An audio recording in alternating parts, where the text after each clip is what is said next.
دیگه پس کس را غیبت میکنه حق کس را میخوره.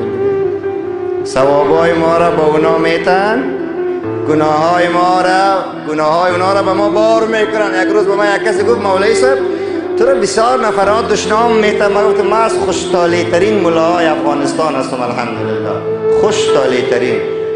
چرا؟ تماما ثوابای اونا را خداوند به من روز قیامت میده الحمدلله، و تماما گناههای حیات الدین عاصی روسیه را به او کسایی که دوم میزنن خداوند نوشته میکنه.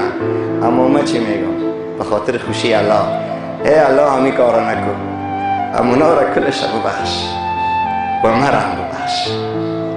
اگر این کار شوم مرا یا تو را یا هر کسی که حق عبد زیر پای کرده مظلوم واقع شده، دوز داشتونه، توهین، غیبت، استهزاء، تمسخر، این خود جنت میره او دوزخ میره باز. ولی ما چی میگم؟ ای الله، ما به خاطر خوشی الله میگم که ای الله تو را دوست داری همی که ما همونا را بخشیدیم، شما میبخشید ما را؟ ای ما مردم اگر کدام حق بنده سر ما باشه ما همه را بخشیدیم، بگوین الله اکبر.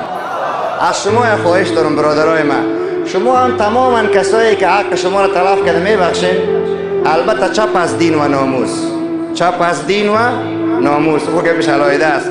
این حقای دیگه که او قضیات معنا نداره. آیا میبخشین؟ اگر میبخشین ما اعتراف ترمینگ دستای راستان بالا کنین، بگوین الله اکبر. آفرین، دستایتان رو پایان کنین. و از اونا میخواهیم که حتما ما کدام چیز گفته باشیم، حقشان تلف کرده باشیم، الله با اونا توفیق بده که ما را ببخشن. صدای ما از طریق رادیوی هدایت نشر میشه بسته شهر مزار شریف همین لحظه. خواهر ما را ببخشن، برادر ما را ببخشن. اقلا شما مقتدیای ما، شما برادرای ما، شما بزرگای ما، مولای امامتان رو میبخشین؟ آیا واقعا ما را میبخشین؟ ما شما رو بخشیدیم، گپ خلاص شد.